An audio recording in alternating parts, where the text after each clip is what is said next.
Hi guys, and welcome back to another Metal Roast reaction, and today we are blessed with the latest single from the band Whitechapel called Lost Boy. Now, if you've been under a rock for the past decade and you don't know who Whitechapel is, God help you. Because Whitechapel has been one of those bands that have just been dominating the scene year after year after year, and it finally peaked, in my opinion, with their last release back in 2019 called The Valley.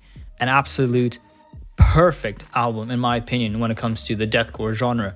A roller coaster of emotion that combined heaviness and brutality with clean, more progressive style, and showed the versatility of one Phil Bozeman with his vocal deliveries. And he demonstrated that he can be one of the most brutal vocalists in the game, as well as the most tender, subtle voices as well, with some of his more, quieter tracks. Absolutely love the album, and I think everybody in the scene can agree with me on that. And now we have the long-awaited follow-up, Kin, which I have forgotten when it'll be coming out, but we have our first single called Lost Boy.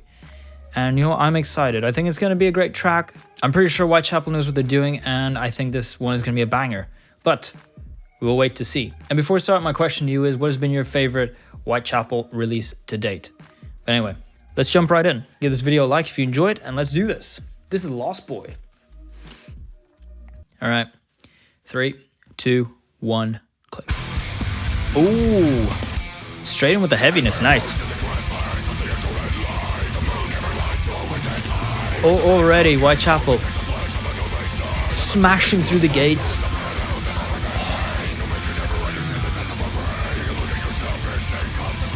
Oh my god.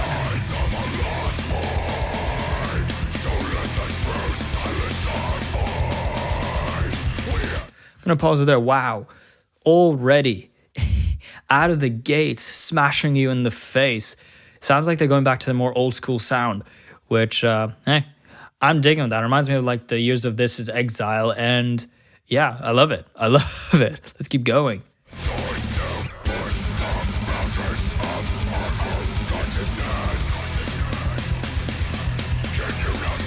It's chunky, heavy, brutal.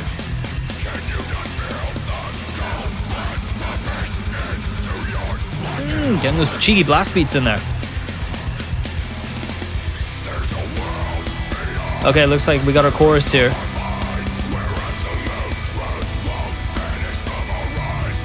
Oh, I'm loving that lead in the background. Lush.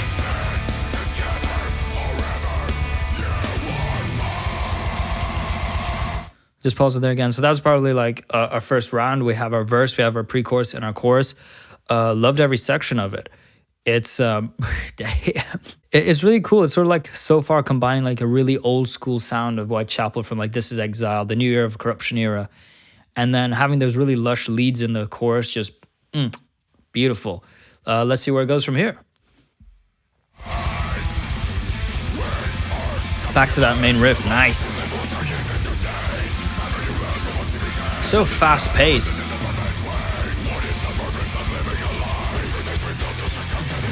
Showing that Phil Bozeman, even in this deep into his career, he has still got one of the most savage vocals in the game.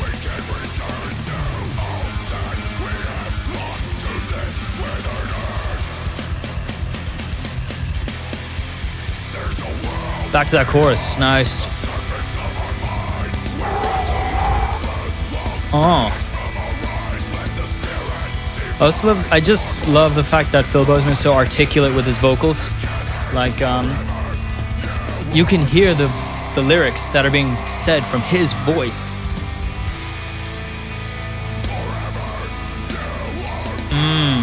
Going a bit more melodic. More cleaning it up a bit.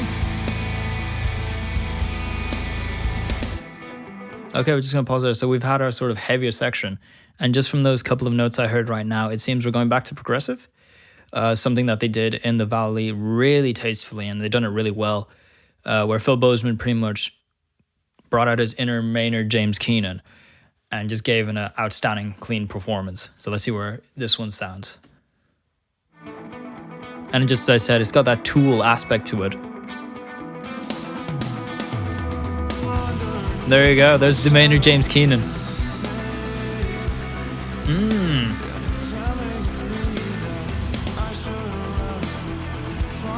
So groovy.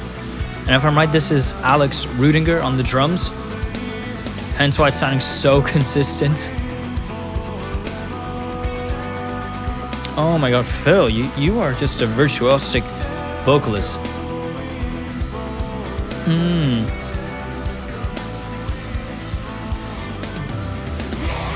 Oh, nice.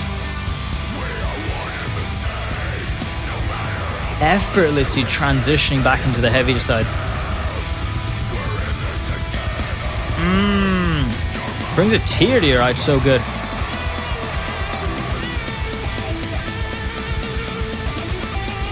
Guitar solo sounding lush. And there's chords in the background of the guitar. Very dissonant, very dark, very emotional.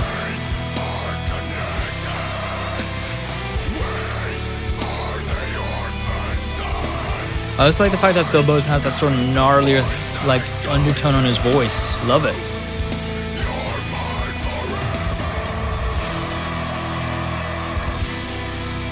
Oh, and that lush lead as well. Ooh, a bit of a triplet thing there.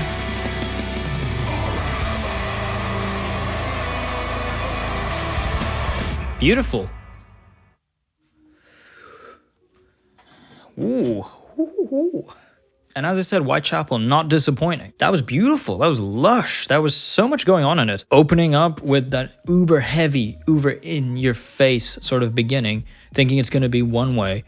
And then it sort of just shifts. Loved it. It was lush. It was aggressive. And like the Valley, very emotional. Definitely reminded me of like tracks such as When a Demon Defiles a Witch, Hickory Creek to an extent, and also like, what is it? Third Depth. Very dynamic, very visceral to listen to. Instrumentation-wise, it was very, lush. I liked that the guitars were very clear, very easy to, recognize in the mix.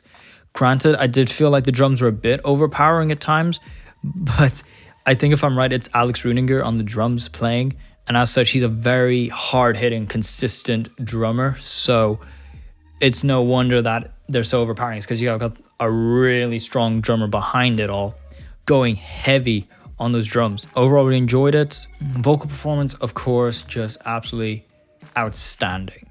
Cannot complain about it at all.